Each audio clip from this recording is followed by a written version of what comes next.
Hello, humans and thugs. Welcome back to the MIZZES channel. We have renowned author James Jackson, author of the Fraternity Rose series. He's here. He's here. Yes, I'm here. I made it. He made it. We're back. We're going to go over Love and Hip Hop Atlanta season 11 episode. We're on 14? Yes, 14. Yeah, 14. Hell, that's what the headings say. I hope I'm in the right live. Anywho, let's get into this episode. But before we do it, I believe Love and Hip Hop's going to be ending soon, probably in like a few weeks. So Did they ever say they were gonna have a reunion? they should have one. I mean, they did last season. They haven't announced it yet, but Yeah, I haven't seen the trailer or I haven't seen any outfits on Instagram. Nothing. maybe they're being more careful. But we're 15, almost 15 episodes in. That's too much time for Love and Hip Hop to be on TV. I said it. that's too much time. But hopefully, if we do come to an end, which we should come to an end with Love and Hip Hop Atlanta soon, we're gonna replace it with Basketball Wives.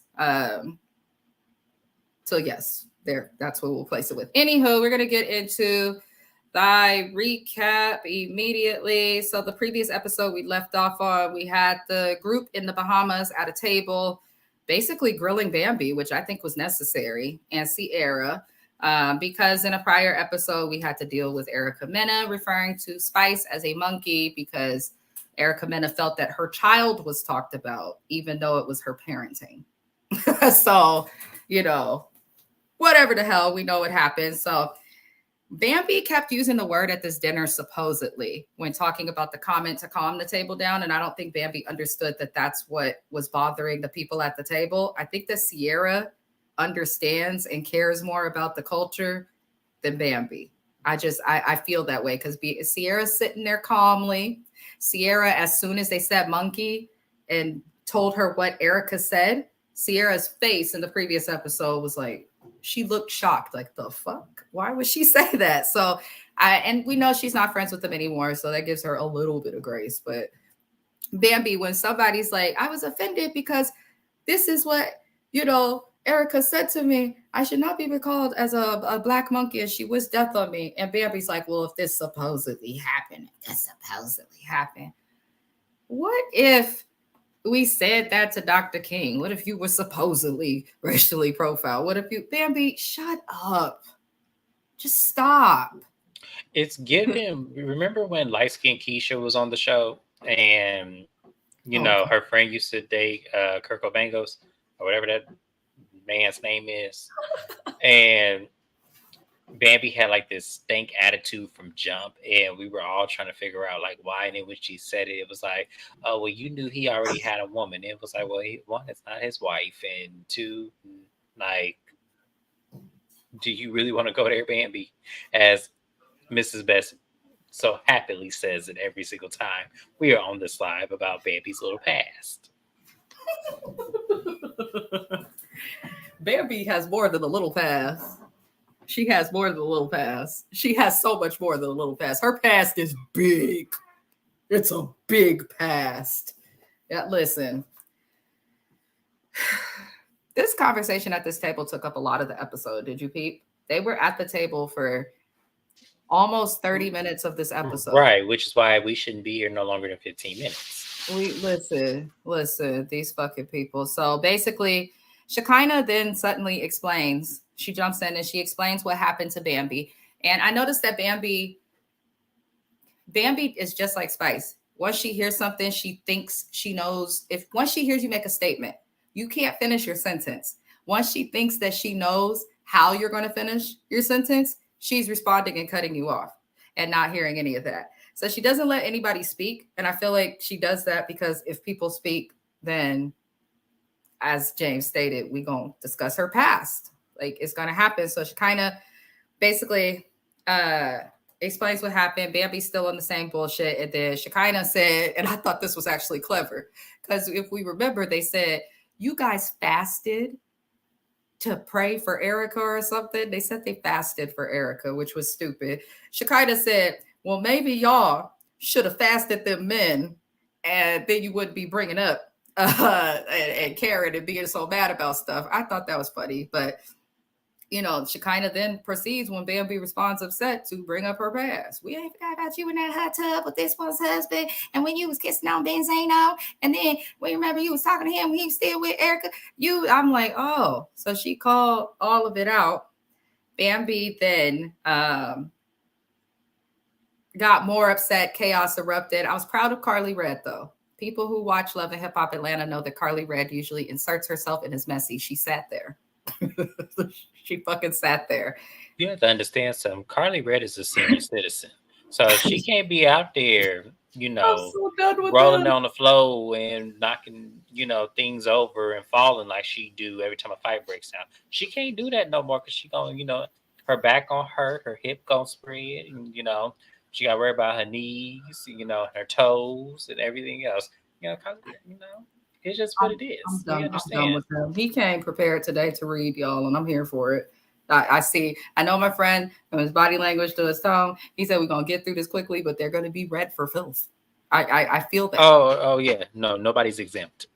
When you do foolishness, you're not exempt. And when you perform mayhem and foolishness, I'm going for the jugular. You better preach.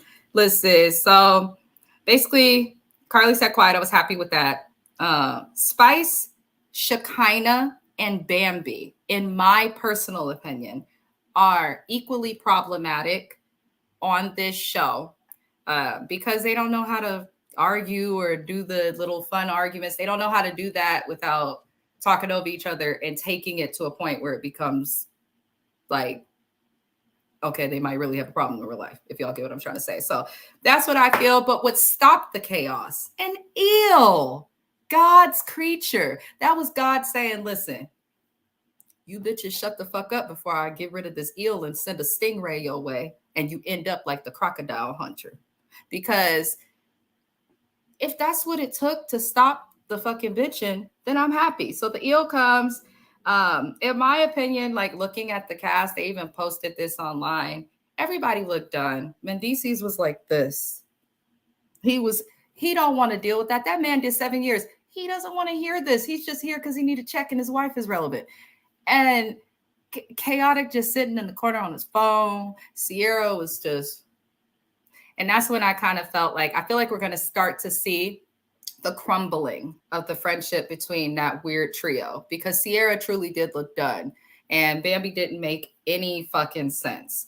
So then Bambi says, when she looks, I saw her look around the table and see that no one was even defending her. Everyone's just sitting there looking fucking miserable, wondering why they're in this Bahamian paradise and this is happening. And then Bambi decides to go for what her and Erica Mena like to do, that fake ass sympathy they want from people. She says, and I quote, and everybody's attacking me because I'm getting a divorce.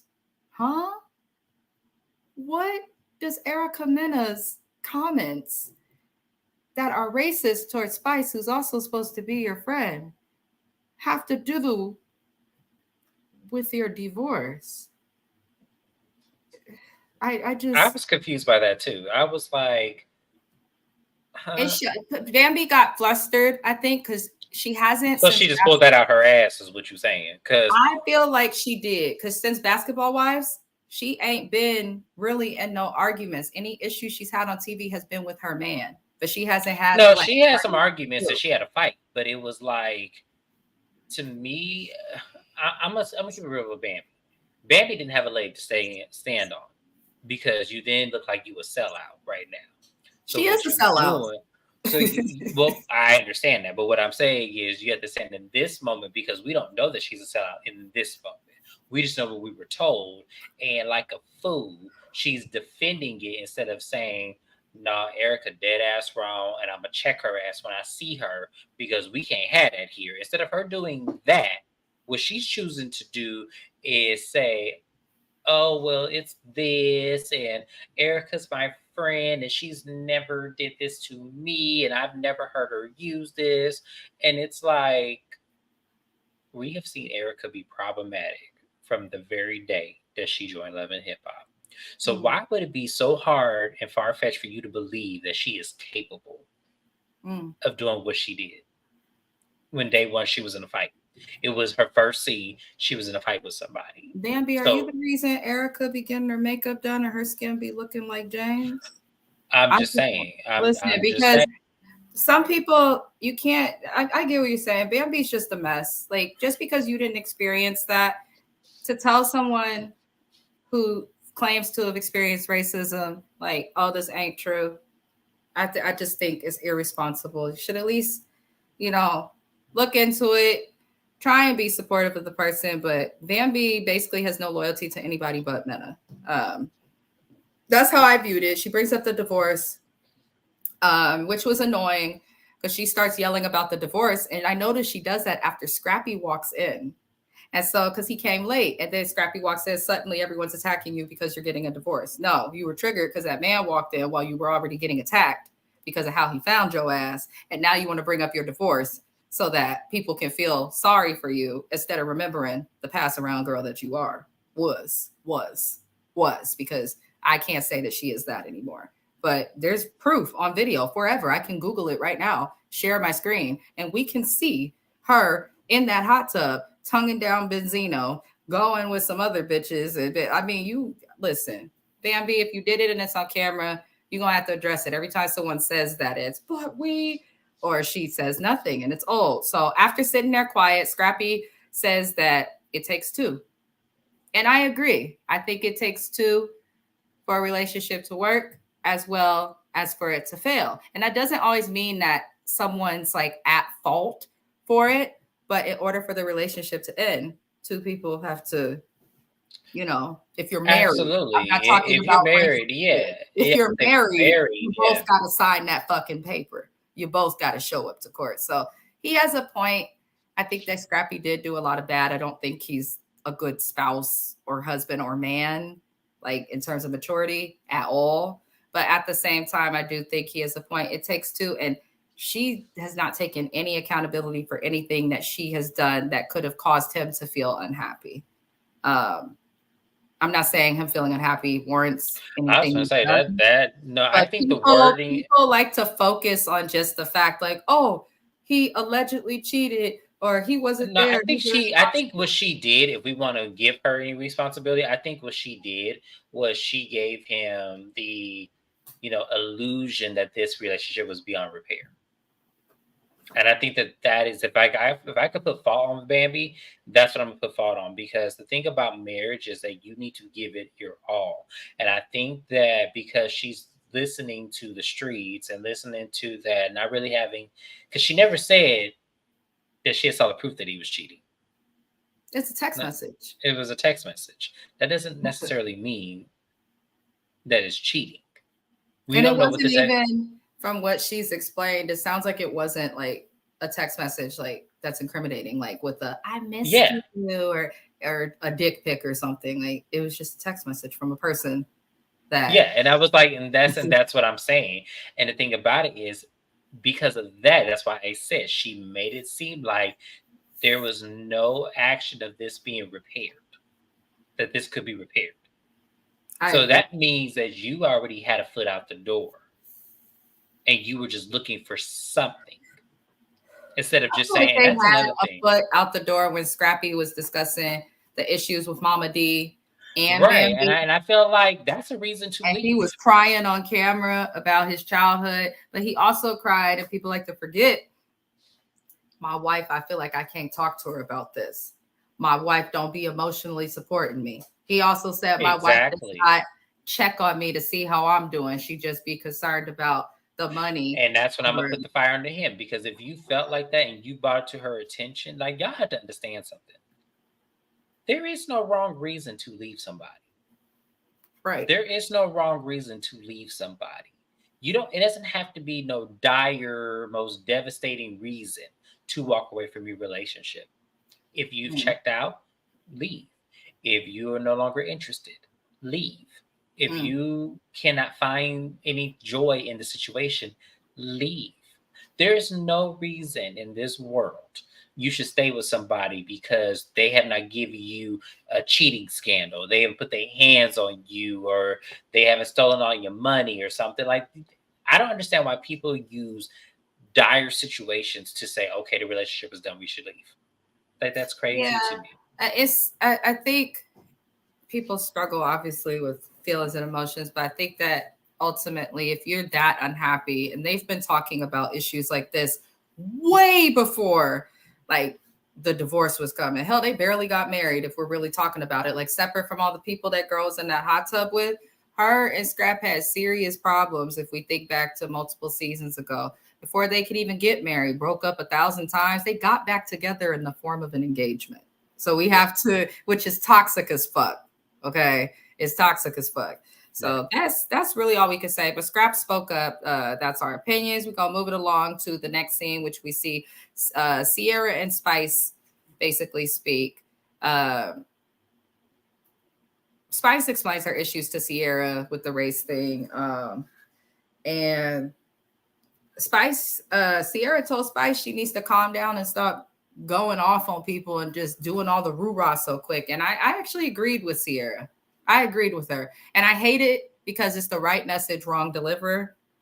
Because Sierra, no, it's not. Thing. It's not. Yeah, she does the same thing, but I felt like it was a mirrored action.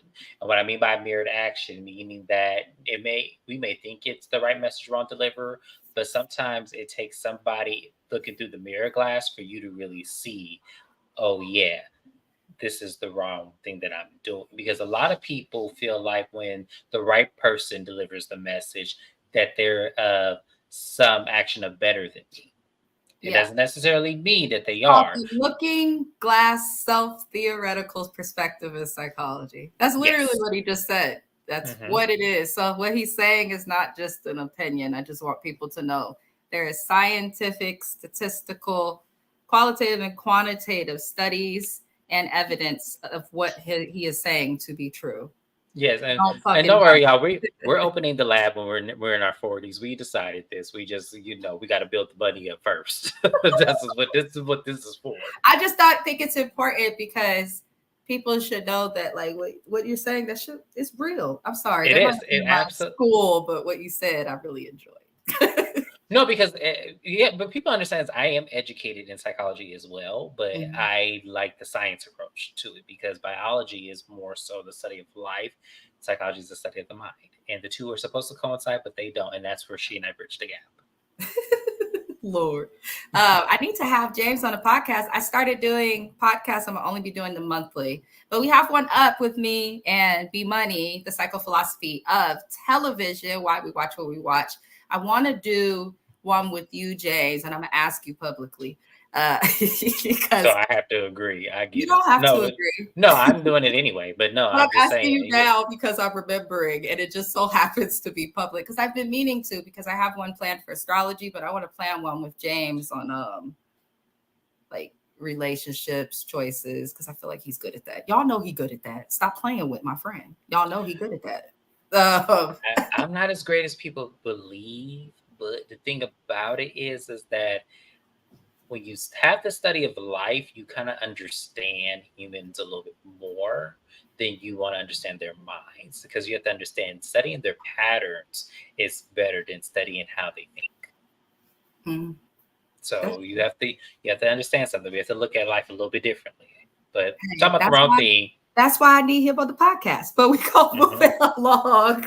I'm not letting it go. I'm gonna text you about it tomorrow because it's 10 o'clock. Yeah. So the next thing we see, y'all, is Carly on this boat crying. They get on the boat. They want to go for a boat ride. Blah blah blah. Yada yada yada. And Carly Red, where's she from? Trinidad? Is that where she's from? Trinidad? Yeah. Bitch, you from the water? You surrounded by the water, ho. Why in the hell are you crying on that boat? I know she said, I had a childhood experience. I had an experience when I was a kid. I literally almost drowned. My dad was in tears, didn't know what to do with us. It was scary. And we came out of it or whatever. That's literally how I started learning to swim. And that's what pushed me to learn to swim. Because I said, if something never happened, because a boat tipped. We were on a little boat or whatever on the Russian River. That shit tipped. And we, yeah. So I don't know. Carly Red crying. Carly was getting, Carly. You're from somewhere surrounded by water. No, it's not even about that. Carly, between the rubber in your lips, the filler in your cheeks, and then where everything else, you are going to float. You will be fine. Okay? That was unnecessary. Okay, that was Why unnecessary. does it have to be the filler in her lips? Listen, y'all, if you don't know, you know the salt, the enzymes and salt will naturally help you to float easier. Yes. So you're in the ocean. And it's all up and through that body. I know it is. But James So, said it's gonna be the implant and the I said no. I didn't say. I said between the rubber in her lips because I don't believe this. Watch your I mouth, do not believe James. it's a killer. Watch your mouth. That is some rubber because that shit does not move at all. Carly ruined her face. I think she ruined She her did, face. and she was a beautiful woman. She was a beautiful woman. And then y'all stop doing this. Everybody on Loving Hip Hop Atlanta, y'all stop fucking with your face. Stop. Please. Like, y'all gotta remember that people who look like us, a lot of the surgeries people was getting was to have some of our attributes. Stop it. Right. If y'all don't go get y'all some cocoa butter and sit down. Okay, James. All right. So Spice says that she try it. He's on 10. Spice says that she don't want to look like an angry Black woman. But she is exactly that. I missed that part. Wait, she said what? Spice said that she does not want to come off or look like an angry Black woman. Nope. I'm on mute. Nope.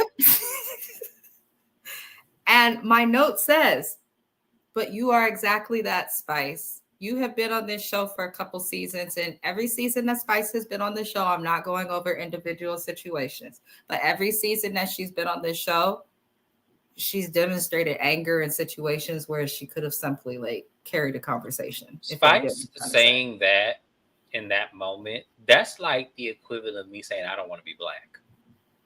Spice didn't want to be Black at one point. Yeah, we know this. That's why you caught the irony in it.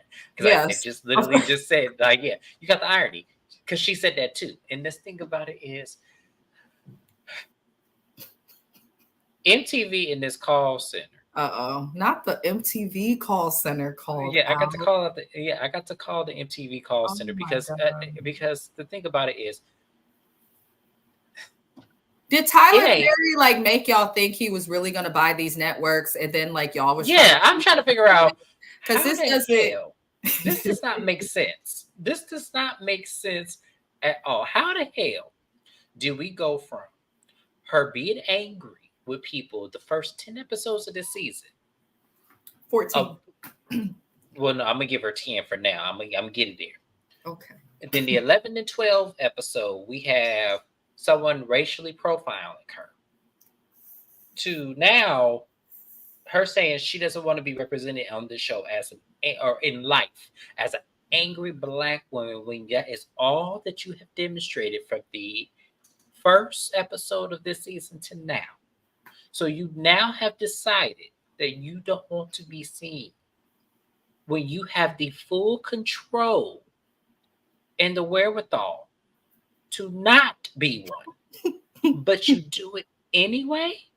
And then you have the nerve to say that you don't want to look like an angry Black woman. I am mind blown. I think that MTV, the same way that Erica Mena was fired, I stated this. I said, I'm not going to recap it if they don't at least get rid of Mena. But I've always felt like Grace, aka Spice, and Erica should have been fired, because I'm not going to play the clip. I'm just going to say what she did. Your son hates you. Hates you. She was saying these things before the slur was thrown. So she's not innocent either. No, she's not. No, and we said that. Is definitely like, to scream as I've been mad, but to scream at someone, I hate you. Like she. No, but this looks like you trying to play in people's face, and I cannot let you go with that. Like, I cannot do that. Erica was dead ass wrong. No one's disputing that. But what I am disputing is that you cannot say on this show that you do not want to be perceived in the way that you are demonstrating to us every week that we are looking at you on this show. You cannot do that. That is called hypocritical behavior. And that is exactly what you as an angry Black woman. I'm sorry, angry Jamaican women, y'all can have it. Okay. We view you as that because you've been on TV for now a minimum of 5 years. Extremely angry. That is all. It has nothing to do with race. Nobody is picking sides, but we're going to hold her accountable where she needs to be accountable. Absolutely, because that's ridiculous that she would even. I'm sorry, y'all. I missed that. I did not hear her say that. I No, don't I know be where I getting it. was watching it. The notes. Maybe somebody interrupted me at work at one point, and maybe I didn't press pause at the right time. Just turned the volume down. I don't know what happened, but all I know is I did not hear that. Listen, it's what she said. It's what she doesn't want to be seen as, but it is exactly what she is. So Spice, you know, I'm a believer in love it all females. If you somehow, you and your blue hair come across this live, like people do root for you and want you to succeed, especially people in the Black community, but you got to do better. The anger is ridiculous and you're very, listen, figure it out, find a therapist. So I'm just going to comment on my little opinions for everything that happened on this boat, because I'm not going to go over scene for scene a bunch of people on a boat, a bunch of people arguing on a boat. That's one way that you'll never hear from me the fuck again, or might get hit by me. Don't put me on no boat, no plane, no space where I'm stuck and get to tripping.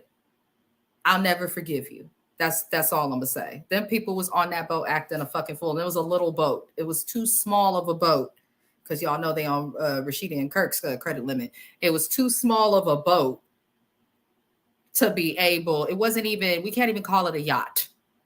It was a boat, you know. But these people were all on there arguing. So Bambi, here's my takes on the boat ride. Bambi likes to speak about things, but doesn't seem to be about any of the things that she speaks about, and also can't seem to read anyone else fulfilled. She likes to speak about things and then hide behind her divorce or her husband, so people feel bad for her. And she did that even when she was married and so-called happy in her marriage, and he wasn't. So I'll leave that there. Amy is mad. Amy Luciani is mad that Rennie Rucci, because the women are all talking, and they find out that Rennie mentioned a comment that Amy made to Shekinah about the dinner. And this comment, I guess, becomes an issue. So Amy, once again, Amy Luciani, I was rooting for her, but she's just all of this, and they forgot all about her mom and sister storyline.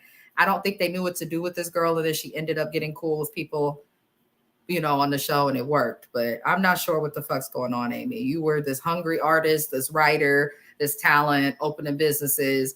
Now you're this weird, thirsty girl over khaotic and fighting Rennie Rucci whenever you can. So it's like, what are you doing? So they almost fight. While they're fighting, Carly is literally just screaming. Like there's a consistent, I'm not going to do that because my husband will come out here cussing and whatnot. But for some reason, Carly screamed, which irritated me. The trip host, Rasheeda, as always, was useless. You are the host of this trip, and she just sitting while everybody fight. She's just like, shit, Kirk ain't made no baby this year. They didn't find out about the bitch from the taco spot. I know that's what's going through her mind. She just glad nobody talking about her. I couldn't understand it. And Amy keeps saying that people push her to be upset. And I don't think that she's even genuinely upset. I think she just wants to be relevant and is new on the show and thinks that fighting is she looked like she was acting to me. It didn't like, like I it couldn't. looked like she was acting to me. The thing about Amy that I didn't like about her is like, at what point did this man ever claim you for you to act and want to fight another woman for his honor? The issue with Rennie has nothing to do with. Oh no, it is a man. Damn, you're right. Yes, I was going to say. I know. I'm not sure. Song. They figured out the song. Yes, exactly. They figured it out. So now it did become about the song, and I never thought it was about. Remember, I said I don't think it's about that song at all. I said it's about that man, because at the end of the day, that's going to work itself out. Because what's going to happen is once it gets released, the credits have to roll, right? Yeah, and on the credits, we're going to be able to see what exactly happened and who go get what, right? With this man, he never claimed either one of them. So for her to get mad, she just took that assumption and ran with it. That's why I said something happened. That weird. Amy is weird. She's very, very, very, very fucking weird. I stand by that. I've said from the beginning, we both have been kind of on the fence with her though, but you pretty much called it out. I said nope. I already knew I wasn't gonna like her. I already knew from the moment, and I said she was bullshitting with the. That's why I said with that her Obama issue and with Erica senses, Banks is also about a man she was never with, never even slept exactly, with, never slept with him. How you tripping? And trying to be messy. She's giving Hazel E. She's giving Hazel E. That's exactly who she's giving. You're it's right. Hazel E. When I was looking at her, I was like, oh my God, it is Hazel E. That's what, for those who are unsure, Hazel E was on season 1 of Love and Hip Hop Hollywood. She started the season really good friends with alum and celebrity Tierra Marie. And she basically, it's the same thing over Young Berg or somebody. It was Young Berg and wasn't it somebody else? It was somebody. Either way, over a man. They really no, it was Young Berg that didn't. Yeah, it was just Young Berg because she fought. She wanted to fight. I'm not fighting or getting mad at nobody over somebody I'm not with. Like I have to be in a relationship with you, not just dating. Like we have to be girlfriend and boyfriend, husband and wife, partners in life. Okay, in order for me to like trip off over my dude, like my husband now. Like somebody disrespect him, you'll get popped in your mouth. I don't give a fuck. Unsubscribe. That's how I feel. But any other dude, you talk to my exes, she never defends me, stuff like that. So I just feel like Amy does too much for people that these men. And I'm like, there's obviously James is spot on. She needs to go to therapy because I feel like it's something in her from childhood and she just wants to be liked and picked by men. Yeah, I was about to say, she's supposed to be chosen, and you have to understand something, ladies. Like that's not always a great title to want to be chosen because you understand whatever picks you to be chosen sometimes ain't worth having. So you have to understand, find you, choose you, and then you go out and choose somebody. That's just how that is. Because you're better off choosing somebody a lot of the times than somebody choosing you. This is true. That's just how it is. That's how life is, unfortunately. You said unfortunately. It is because it's unfortunate. So that's all I'll really say about Amy. We're gonna get to the last scene of the show. This is a very quick recap, just because I only take notes on what the fuck matters and is relevant for discussion, you know, and not a lot happened that's relevant for discussion. I don't know what MTV is doing with 50. We're on episode 14, and I have to say this. What the fuck, MTV? Couldn't we have gotten a mid-season finale or something to this? Like 15 weeks of Love and Hip Hop, anything, is a lot. Especially if they're just living their lives and arguing when they can. It's just a lot. I feel like they should have split the season up, gave some now, maybe some in the before Thanksgiving or something. It just don't make sense. James was right. MTV should not have Love and Hip Hop Atlanta. They shouldn't. And I said that from episode 1. I said it from episode 1. I said it on this. Go back and watch episode 1. I said I know MTV. MTV does not have favor when it comes to Black shows, which is why we don't have any on MTV. That's where we have to kind of hold them accountable, because I don't like how they exploit this TV show, even though VH1 could have done the same thing. We don't know where anybody is going. All we are seeing is people fighting. Nobody's talking about music. Nobody's talking about business endeavors. I mean, Yandy did try. I'll give Yandy and maybe Kirk and Rasheeda their flowers. They did try, but nobody else did. I didn't hear nothing about no music. Where the fuck is Jessica White? Even though I'm not really too keen on her, but where was she in her music? Where Amy, you was jumping up and down, flipping and flopping, jogging in place and shit this entire time. Where was your music? We really got like her once in the studio for a second, and it wasn't enough. But yeah, that's what I mean. Speaking of Jessica, so I can get this recap out the way, she rose from the dead. And James, that's why I brought her up. Yeah, because I knew you were going there. James said it for me. Why is she there? That's literally my note. Why is she there? That's all I'm about. She does not blend. My husband watched this episode with me and was like, "Baby girl, he's well, she doesn't blend with Love and Hip Hop. Is she a producer? I'm like, no, she's a part of the cast because she doesn't align with the show.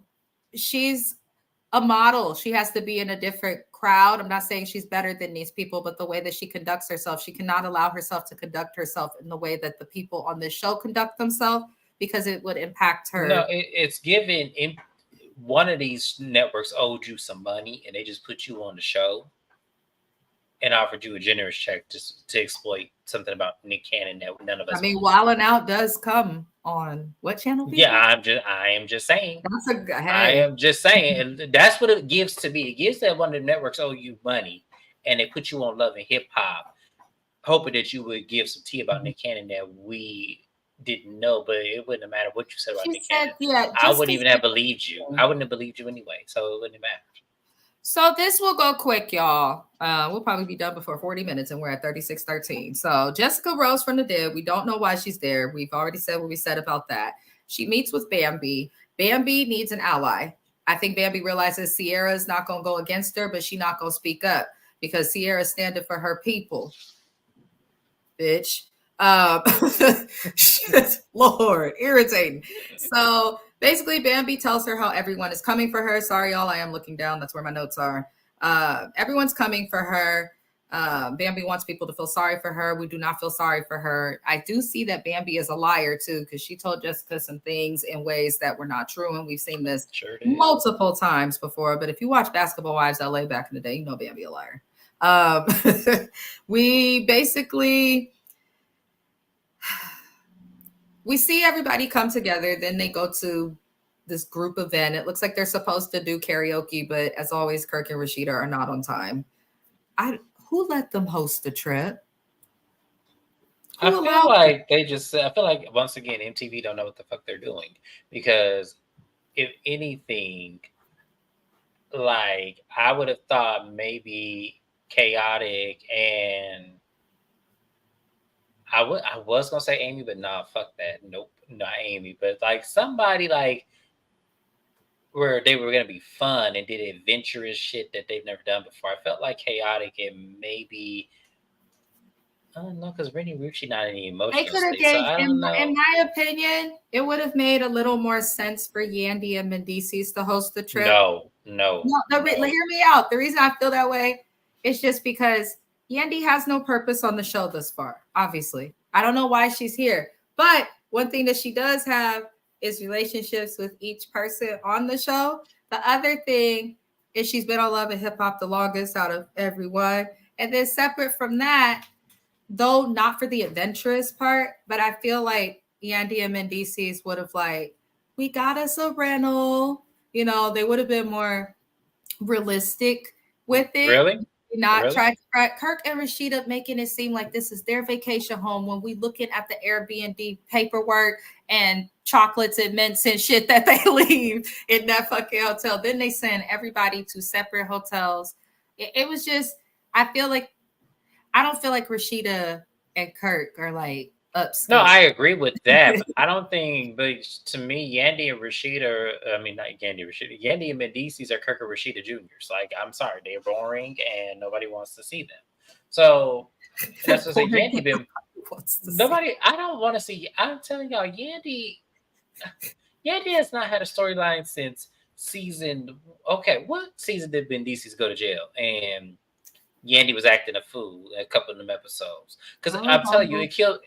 I don't remember what scene, but I always, whenever I think of when Yandy actually had something going on, it's that scene where she had that client. It was a guy, and she was rubbing lotion on him, and Judy happened to walk in. You know, movie magic. Judy just happens to walk in, and she said, "Yandy, why was you rubbing a coconut oil on him?"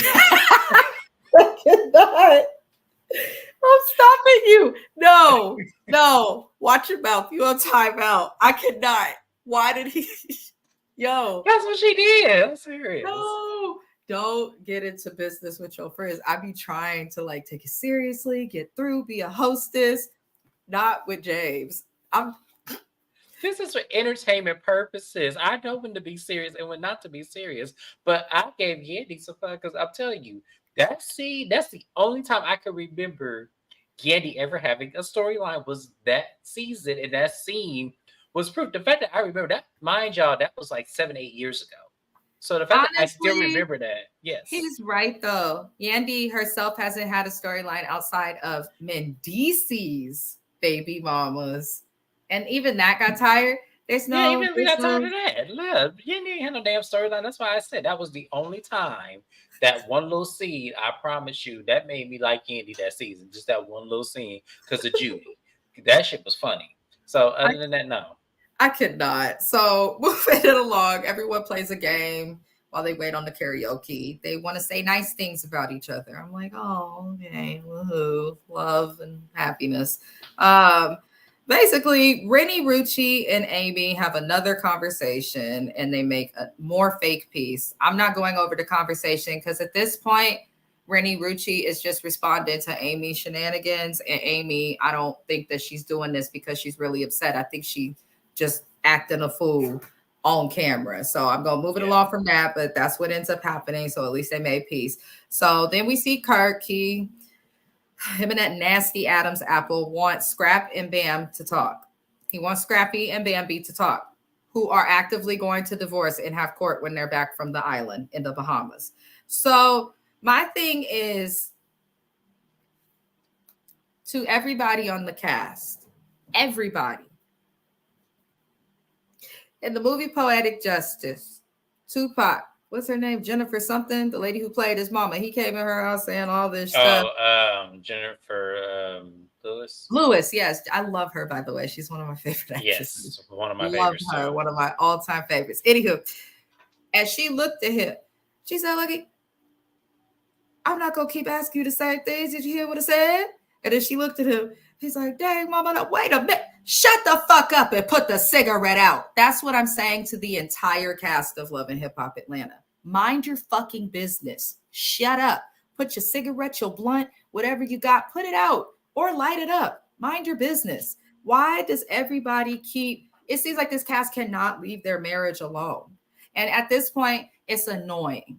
Because yes, I understand you have to discuss it a little bit, but at the same time, you have all these people involved, and then you see the play out with his actual children being involved. Y'all have kids yourself. Let them people be. It's awkward because the cast makes it awkward. Exactly. And Bambi sends after her little minions with horns after Scrap. And I'm going to say on this channel, because we're at the end of the season, I'm not discussing this fucking marriage no more until it comes to the reunion, if we have one. I can't do it. I cannot do it. The brain cells that I feel I lose, I can't do it. I can't. So that's my recap for Love It. James was like, why did she do that? I really am annoyed. Like Josiah will tell you, I struggle watching these episodes. I be feeling drained. I put on soundscapes. Like it does. They are, because nothing about it makes sense. It just doesn't. And in no, 15 I am episodes, trying. 15 episodes of basically nothing about this. It's like the same recycled angry ass women, like nonsensical ass men. It's like I can't not with this cast. And It's MTV, as I said, MTV's call center. Y'all think this shit is funny, and I know what y'all doing all them. This shit is terrible. Mm-hmm. This shit is terrible. I don't know who the fuck Mona. I don't know why in the world you would do this, but this is ridiculous.